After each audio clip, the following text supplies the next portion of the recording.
Ada Pak, ada. Atau saya ingin ketua OSIS-nya deh, ketua OSIS yang terpilih.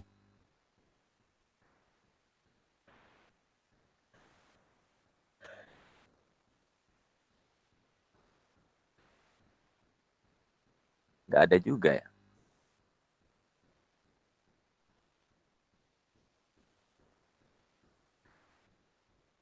Halo?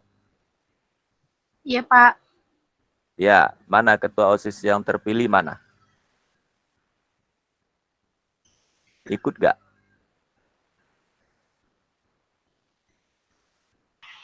Ikut, Pak. Mana orangnya? Tolong dibacakan tulisan atau teks yang ada di slide saya, biar semua bisa tahu persis apa informasinya. Pak, maaf Pak sebelumnya. Slide-nya tidak terlihat Pak di saya Pak. Oh, nggak terlihat. Baik. Ya, saya bacakan saja ya. Bahwa OSIS itu sebenarnya sebuah organisasi yang penting, ya, karena dilahirkan dari surat keputusan Direktur Jenderal Pendidikan Dasar dan Menengah, ya. Tertera di sini ada nomor 226 garing C garing cap garing 0 garing 1992.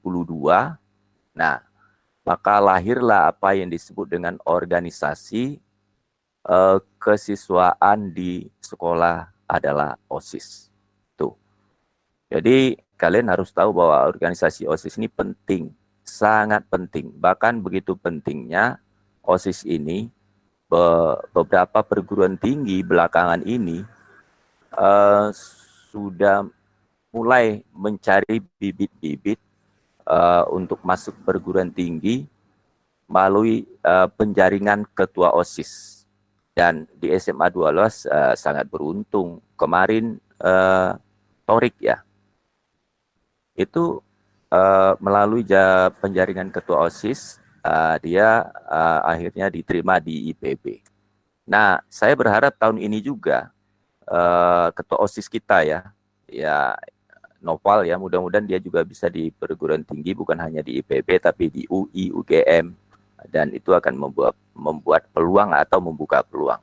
Nah, begitu pentingnya organisasi OSIS ini sehingga dilahirkan dari surat keputusan Direktur Jenderal Pendidikan. Nah, apa itu OSIS? Nah, kalau saya yakin kalian sudah tahu persis OSIS itu apa. Apa OSIS itu? Kependekan, kepanjangannya apa kira-kira dari OSIS itu? Siapa yang mau jawab? Berani? Adalah? Saya Pak. Ya. Organisasi intrasekolah, siswa intrasekolah. Organisasi siswa intrasekolah. Siswa intrasekolah. Benar. Makanya disingkat dengan OSIS. Oke?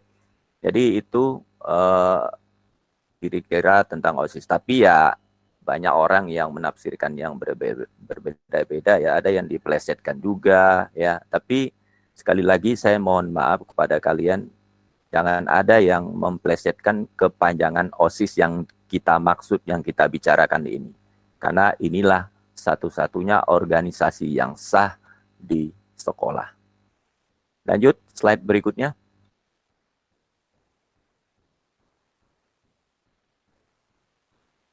Nah, karena organisasi OSIS ini sangat penting, maka ada landasan hukumnya. Nah, sebagaimana organisasi yang lain, misalnya organisasi di tengah masyarakat, kalian pernah mendengar namanya AMPI, KNPI, atau organisasi yang ada di lingkungan tempat kalian berada.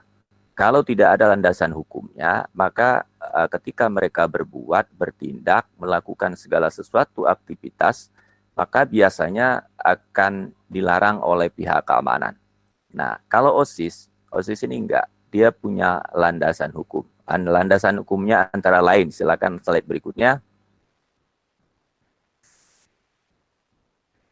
Ya, yang pertama itu adalah Pancasila. Jadi negara aja landasan hukum dasar negaranya adalah Pancasila. Nah, OSIS juga adalah Pancasila, berarti OSIS itu juga sungguh sangat penting dalam kerangka pembinaan kepada siswa-siswa yang bakal menjadi calon pemimpin. Kedua, Undang-Undang Dasar 1945 ya. Nah, kalian bisa lihat saja pasal berapa kira-kira yang merujuk pada organisasi. Kemudian kalau kita urut secara ini, maka sampai kepada landasan hukum yang diberlakukan untuk semua organisasi yang lahir di Indonesia ini.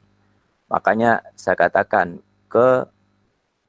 semua bagian yang melandasi dasar hukum dari OSIS ini, dia berkesinambungan dan saling mendiskusikan. Saya mau di antara kalian harus kreatif ya, apa benar landasan hukumnya ini. Nah, kalau kalian mampu nanti mencari kaitan antara OSIS dengan Pancasila, undang-undang, kemudian Undang-Undang RI nomor 20 tahun 2003 tentang sistem pendidikan nasional, kemudian peraturan pemerintah dan lain-lain, maka saya yakin orang-orang ini serius dalam berorganisasi. Tapi kalau tidak, ya banyak di antara kalian yang hanya sebagai peserta yang baik saja. Sehingga apa? Orang ke sana, dia ke sana, orang ke sini, dia ke sini. Sehingga segala aktivitasnya nggak punya konsep. Ketika dipercayakan sebuah kegiatan, kemarin kita kan sudah menyelenggarakan namanya Dubesta Cup. Dubesta Cup yang keberapa yang tahun kemarin itu, yang akhirnya harus kandas oleh COVID. Siapa yang ingat? 11. Dubesta Cup 11, Pak. Nah, Dubesta ke-11. Luar biasa. Coba kalian cari pembanding dengan sekolah lain. Mereka mengadakan event itu sudah berapa kali. SMA 12 termasuk yang luar biasa sudah ke-11 kali. Nah, berarti dari masa ke masa memang adalah organisasi itu digawangi oleh orang-orang yang hebat.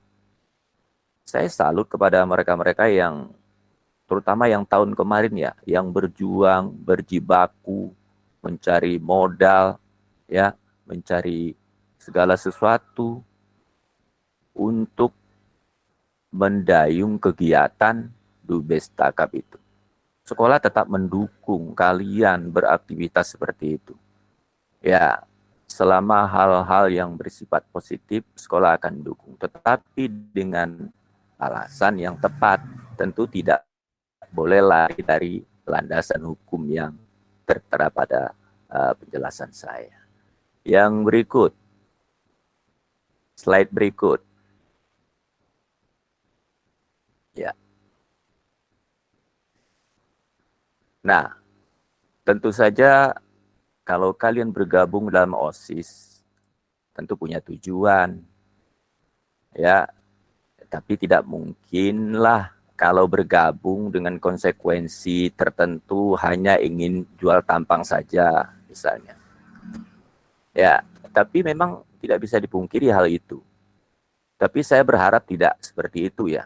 Karena tujuan OSIS itu jelas. Satu, meningkatkan generasi penerus yang beriman dan bertakwa. Kaitannya dengan landasan hukum tadi, Pancasila di pasal di ini keberapa, sila keberapa. Kemudian memahami, menghargai lingkungan hidup, nilai-nilai moral. Ya, nilai-nilai moral itu apa? Nilai-nilai kebaikan. Kalian harus menanamkan kebaikan kepada siapa saja di dalam organisasi, kemudian keluar organisasi juga menanamkan kebaikan, berbuat baik, senantiasa memberikan contoh yang terbaik. Karena moral itu ukurannya adalah baik dan tidak baik. Nah, kalau tidak baik, orang bisa dikatakan tidak bermoral, ya kan? Kalau baik, orang itu adalah bermoral. Nah, di sini, OSIS ini tentu mendidik kalian, mengajak kalian untuk bermoral. Kemudian membangun landasan kepribadian yang kuat, ya.